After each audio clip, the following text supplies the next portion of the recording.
Hello bass family and welcome to Everything Bass. I have another palm mute groove for you today, but it's a little different. We are not going to palm mute all across all the strings, but just palm mute the E string, because I'm combining a muted E string with some harmonics. And anyway, let's get right into it. Don't want to delay the fun, if you will. So we're going to palm mute groove 5. If you are a Patreon subscriber, you might want to go and download the sheet music. It's written in both tab and standard notation, but it'll give you a really good visual representation of what I'm doing, but I'll do my best to describe it anyway. So again, instead of resting your hand across all the strings, you want to just kind of angle it so it just gets the E. Now, we're not using the A string on this groove, so don't worry if your palm's touching the A string either, but really we want to focus on just muting the E. And the rhythm for the first measure is just 1, 2, and 3, 4, and. So that's pretty simple. 1, 2, and 3, 4, and. So the first beat, beat 1, I'm just hitting a muted E. Get that nice round, muffled, if you will, no high end, really cool warmth, and just play a quarter note. 1. So on a metronome, 1. That's what we're playing.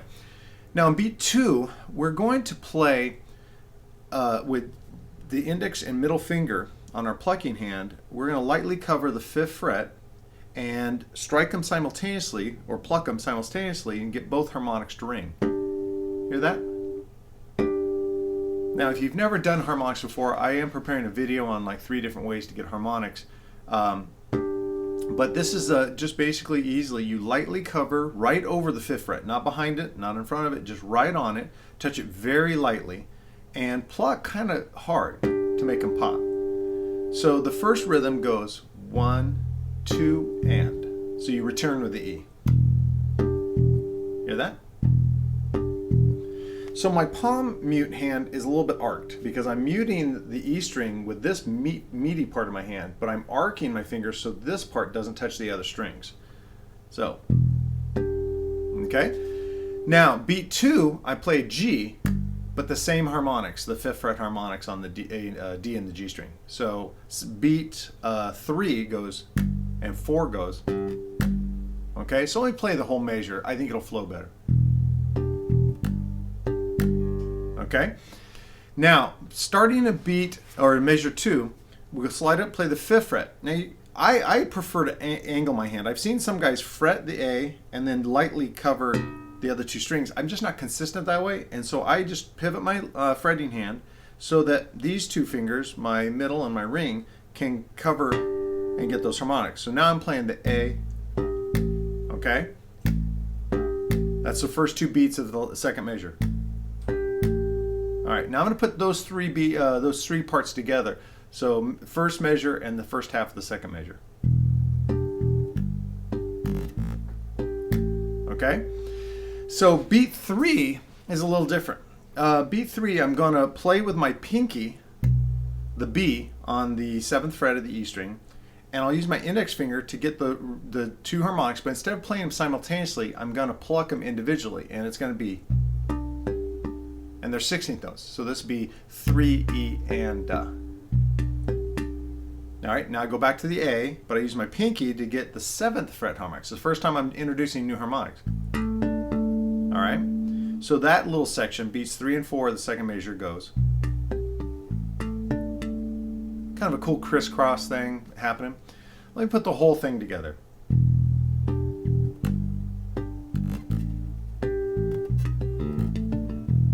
Cool. I like this technique, and I wanted to present it to you guys because instead of just doing the standard muting of all the strings, I'm targeting the E string, but I'm letting the others be resonant. And combining harmonics with it. And why I like that is harmonics have such a high end and they resonate and everything's kind of bright, where the contrast with the muted E string I find attractive. I think it's a cool sounding bass line. And I've used this technique on a couple original songs and some improvisations during some live shows. And I think it's to a good effect. It's a nice thing for you to practice if you're familiar with palm muting, but you haven't done a partial palm mute and incorporated like ringing notes, or you don't have to play harmonics. You could still mute this and keep these all full and experiment with that. The contrast of the muted low end and then the higher strings being full standard normal sounding strings. So there you have it, palm mute groove 5.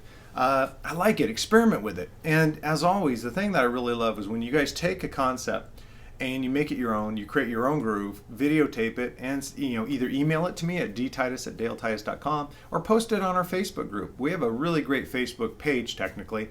If you go to Facebook and just search Everything Bass with Dale Titus, you'll find the page. Just give it a like and a follow, and then start submitting stuff. Show me what you've done with this kind of partial muting technique. Then we'll all get better, and that's kind of what I'm most excited about, is sharing of ideas. Not a one-way street. This is definitely a two-way street. I'm learning from you guys as much as hopefully you're learning from me. All right. Hey, we're moving on to our Encore item, and it's an oldie but a great one. And it's a bit of a, how can I say this? I'm going to confess to you guys. So in today's Encore item is Diamond Life by Sade, in 1985. And when this came out, I'd been playing guitar for several years, but I just started on bass. I was just out of high school. I was lucky enough to play with some phenomenal musicians and was a pretty active player. But I was really interested in hard rock, metal, funk. I liked stuff with an edge. I liked, I don't know. I was just really into like real intense music at the time. And I also loved over-the-top playing, technical just masters, Stuart Hamm, Steve Vai, Joe Satriani, guys like that really were getting me, and that was my focus. So in the MTV generation, back in the day, kids, MTV used to play music videos, and we would just leave it on at parties and after shows when we were kind of winding down after a performance, we'd just put on MTV. And Sade came on with Smooth Operator was a huge hit for her, and it's on this album. And my initial instinct was, ugh, this is such boring music, and I didn't really appreciate it, and I kind of just cast it off. And then I went down to Musicians Institute, and as I was studying there, I kept hearing instructors that I really respected, guys that were in Bass Player Magazine, guys that were recording albums and doing sessions and living the life I want to live, and they would just talk so glowingly about this album. And then I remember during one student performance, an amazing vocal instructor or vocal student had put a band together, some of the best players in the school, and they did Smooth Operator. And the reaction that the audience gave them and the reaction that the teachers gave about this performance, which was absolutely an amazing performance, it just made me think, man, I think I was an idiot. I think I sold this music short. So I got my own copy of the album, and that is when I just really appreciated the musicality, and it's a style, and it's a style I really grew to love. Bassist is Paul S. Dinman. Sorry, I always pronounce that wrong. Dinman. Man, he is Mr. Pocket, and he's Mr. Appropriate. He takes little bass solos, so he's not a guy that's just sitting there playing root and fifth bass lines. Absolutely not. But he's so melodic. He's a master of tone, and this is when I started learning that a more minimalist approach and the power of the well played note. And he also has a really cool way of controlling his sustain and playing a long note and then cutting it exactly when the snare drum hits, and that kind of interplay really was attractive. But so I'm admitting to you guys that I was really narrow-minded, and I missed out, or delayed, I should say, my appreciation and my growth as a musician, because I just didn't, give this album a chance. So I want you to give it a chance. Obviously, the standout cuts, Smooth Operator, Your Love Is King. Those two, well, you maybe don't, but they were big hits, and they had a lot of radio play, and you still hear them on a lot of the classic stations. But Cherry Pie is one on here. It's not the Warrants Cherry Pie, but it's got such a super tight bass line. It's another one that I just think the placement of the notes, the note selection, his feel, everything is just perfect on that track, and not boring at all. So I encourage you, especially if you're just feeling like you want, you're looking for some new element to add to your music, no matter what genre you are really passionate about. Give it a listen and see what you can take away from it. I was challenged by a teacher at Musicians Institute when I was a student there that really has shaped me for the rest of the decades after I graduated there. And that is, no matter what the music is, when someone's sharing some music with you, maybe it's just you just think it's noise or you can't appreciate it, and he challenged me to put all that aside and listen for something you do appreciate.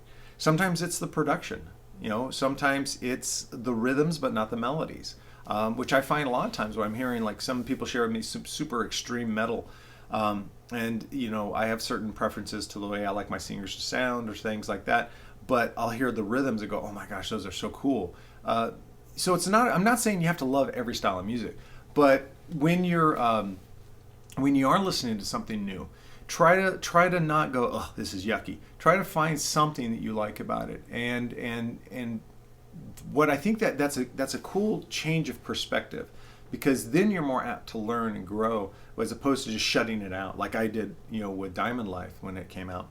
And also, for any of you parents, you probably can appreciate this, but anyone who's new to parenting, have a new baby, you're going to be taking drives and listening to a lot of music to keep your child happy. A lot of, maybe it's from the Disney Channel, or maybe it's Disney soundtracks, or whatnot. You're going to hear them over and over again. It's a good sacrifice, because on long drives you just want that kid to be happy and you want to get to the destination without pulling all your hair out. So I would practice this and I would listen. And I remember my daughter was really into Bear in the Big Blue House, and the bass player, whoever did the bass playing on that, or whoever did the compositions, I really started going, oh yeah, that was cool. And I tell you, it made those drives a lot happier. All right, so that's it.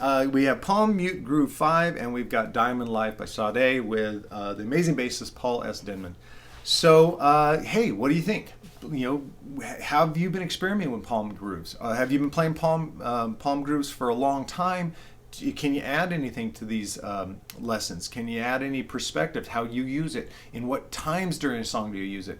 I would just love all that interaction, and it'd be great to get your input on this, and so we can all get better at it.